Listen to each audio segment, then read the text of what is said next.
Este es el ejercicio número 5, cuyo enunciado dice de la siguiente manera. Una onda plana que viaja en la dirección y positivo en un medio disipativo, aquí están las características del medio, epsilon r igual a 4, mu r igual a 1, o sea un medio no magnético, sigma igual a 10 a la menos 2 siemens por metro, es decir un medio con pérdidas, disipativo, como ya se había dicho, tiene una intensidad de campo eléctrico de 30 coseno de 10 a la 9 pi t más pi cuartos en dirección z voltios por metro en y igual a 0. Determine, parte A, la intensidad de campo eléctrico en y igual a 1 metro y t igual 2 nanosegundos. Parte B, la distancia recorrida por la onda para tener un corrimiento de fase de 10 grados. Parte C, la distancia recorrida por la onda para que su amplitud se reduzca en un 40%. Y parte D, la intensidad de campo magnético en y igual 2 metros y t igual 2 nanosegundos. Algo que se debe notar inmediatamente es que en el enunciado nos dan una expresión de campo eléctrico en un punto específico. Noten que no hay ninguna dependencia de y en el argumento del coseno y tampoco tenemos un factor de atenuación. Esto es debido a que el campo eléctrico que nos da el enunciado es en y igual a 0. En otras palabras, esta no es la expresión general del campo que está desplazándose por el medio. Es simplemente el campo en este punto. Esto significa que para poder averiguar la intensidad de campo eléctrico que nos solicitan en otro punto, en y igual a 1 metro y de hecho en un tiempo t igual 2 nanosegundos, primero debemos encontrar la expresión general de campo eléctrico válida para el medio y después evaluarla en este punto. Es decir, necesitamos determinar cuánto es alfa y cuánto es beta. Para tenerlo bien claro, recordemos la expresión general del campo eléctrico en un medio disipativo. Entonces, el campo tendrá que tener una dependencia de y, ya que se desplaza en y positivo, y además tiene componente en z. Por lo tanto, el campo eléctrico de y, t sería una amplitud, el término de atenuación, que depende de y, debido a que la onda se desplaza en y, variación con el tiempo, variación con el espacio. Noten que como la onda se desplaza en y positivo, entonces este signo es menos, más el desfase que el campo tiene, que en este caso es pi cuartos. Dirección del vector de campo eléctrico, z, voltios por metro. De manera que tenemos que determinar cuánto es alfa y cuánto es beta para poder escribir la expresión de campo eléctrico general y después evaluarla en el punto que nos solicita la parte A del ejercicio. Además de esto, también sabemos que la permitividad relativa es igual a 4, que la permeabilidad relativa es igual a 1 y que la conductividad es 10 a la menos 2 siemens por metro. Además, el enunciado indica que la frecuencia es 10 a la 9 pi radianes por segundo. Entonces, para la parte A, antes de poder evaluar el campo eléctrico necesitamos encontrar alfa y beta. Recordemos las expresiones para estas dos constantes. La constante alfa, la constante beta.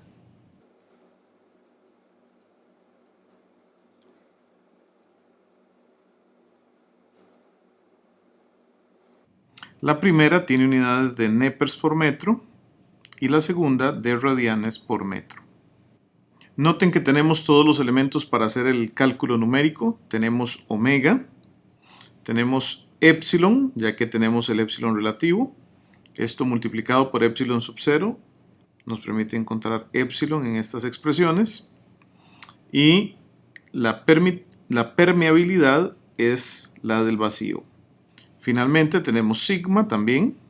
Así es que una vez que utilizamos estos valores para calcular el valor numérico de estas constantes, nos encontramos con que alfa es igual a 0,94 nepers por metro, mientras que beta es igual a 20,98 radianes por metro. Notemos que ahora sí es posible, una vez determinados alfa y beta, escribir la expresión total de campo eléctrico de la onda que se desplaza en el medio. E de y, t sería igual a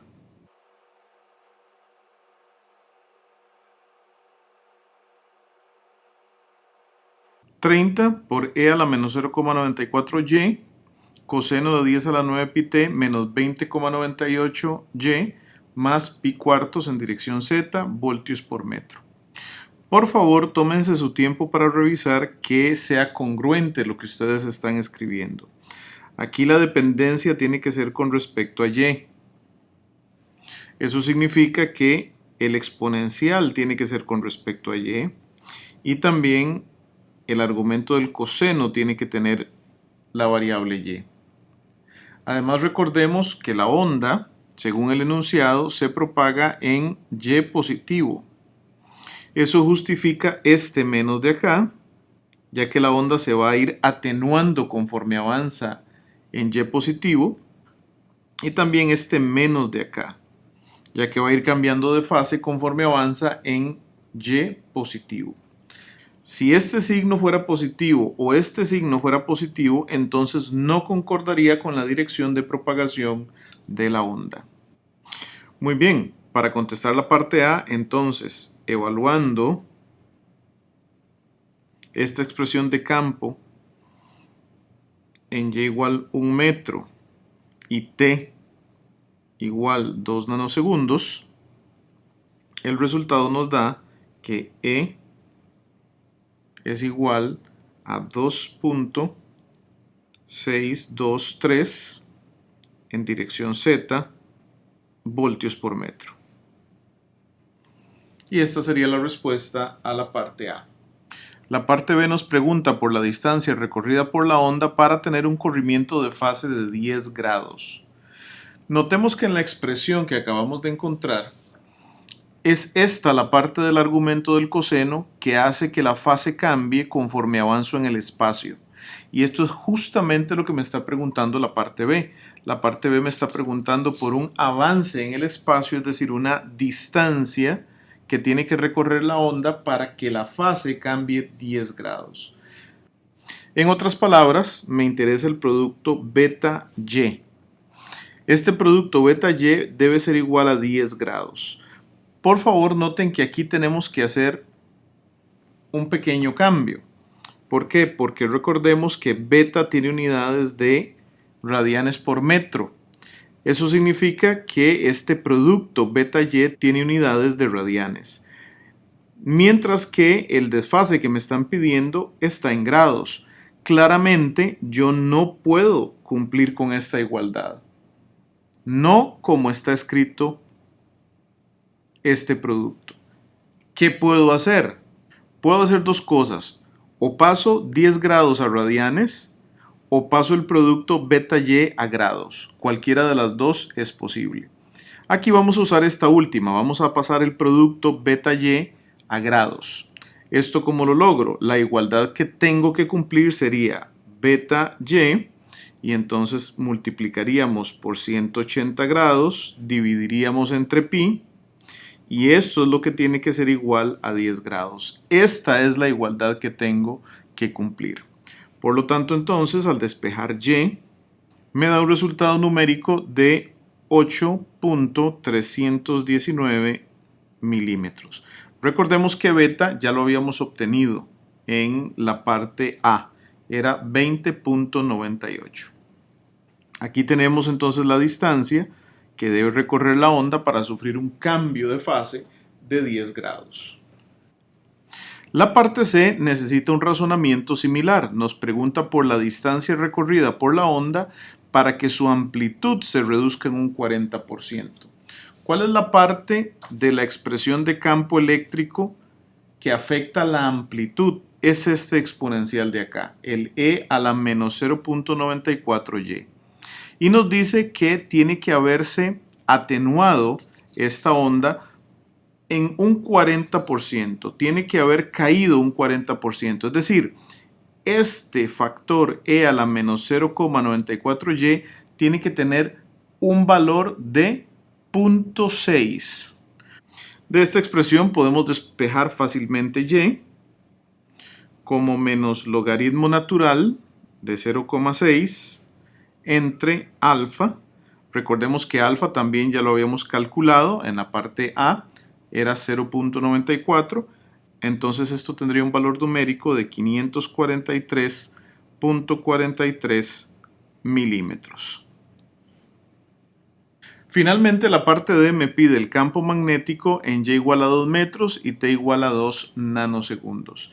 Eso significa que tenemos que encontrar primero el campo magnético antes de poder evaluarlo. Recordemos que la propagación de la onda es en dirección más Y y sabemos que la componente vectorial del campo eléctrico es en Z. Entonces la pregunta es, ¿qué dirección va a tener el campo magnético? O en otras palabras, Z cruz, ¿qué cosa me da más Y? Bueno, utilizando la regla de la mano derecha, no es muy difícil darse cuenta que esta dirección es menos X. Entonces anticipamos que el campo magnético tendrá dirección en menos X. Ahora necesitamos averiguar la amplitud del campo magnético. Esto lo podemos averiguar utilizando la impedancia intrínseca del medio. Sabemos que H sub X0 va a ser igual a E sub Z0 entre eta. Ahora tenemos que calcular entonces el valor de la impedancia intrínseca. ¿Qué anticipamos sobre esta impedancia intrínseca? Bueno, como el medio es un medio con pérdidas, entonces va a ser un número complejo, es decir, va a tener magnitud y ángulo. Sin embargo, recordemos que el sigma, aunque es diferente de 0, no es un sigma muy grande, es de apenas 10 a la menos 2 Siemens por metro. Por lo tanto, aunque esta impedancia intrínseca va a ser un número complejo, con magnitud y ángulo, esperamos que el ángulo va a ser relativamente pequeño. Averigüemos cuánto es entonces eta, la impedancia intrínseca del medio.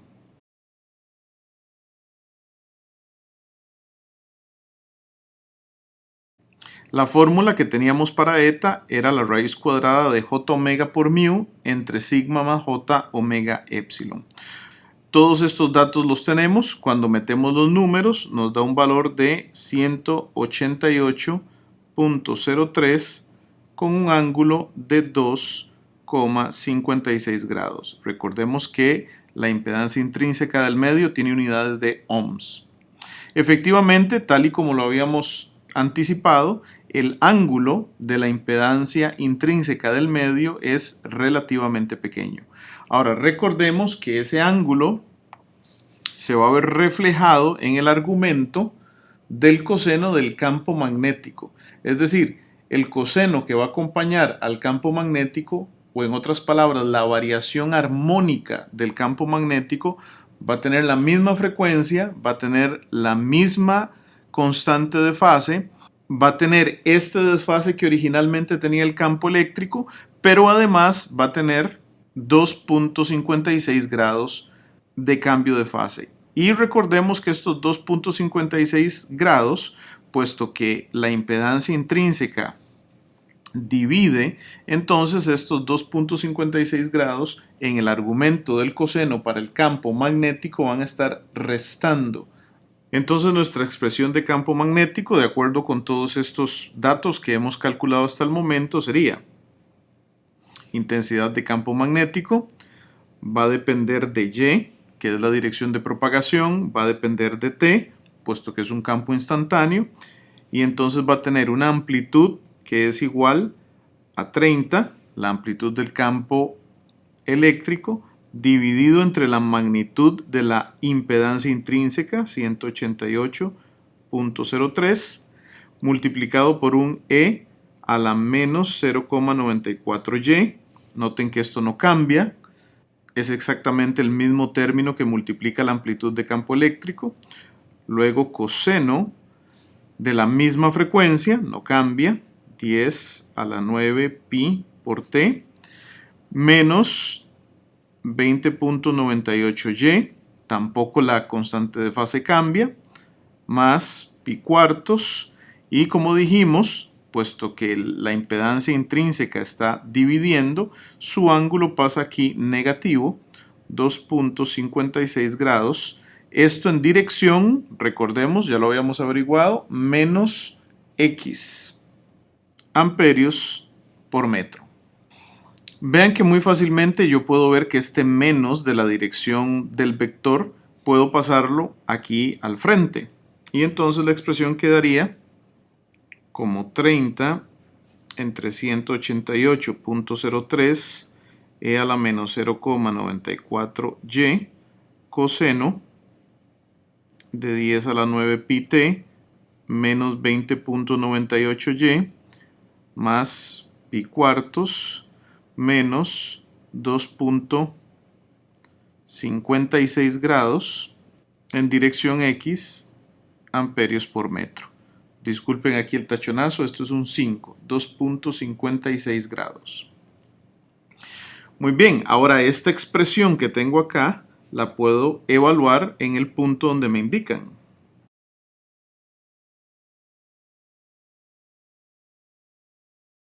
Y 2 metros y t igual a 2 nanosegundos.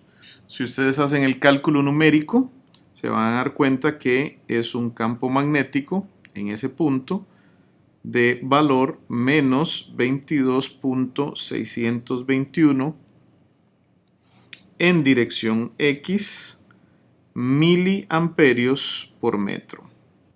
Por favor observen cómo este menos lo pasamos a la amplitud. De hecho aquí me hace falta. Este menos pasó aquí a la amplitud del campo magnético y se refleja también en un valor negativo de nuestro resultado. También tengan cuidado con el prefijo, que en este caso es miliamperios por metro, es decir, 22.621 por 10 a la menos 3 en dirección X amperios por metro.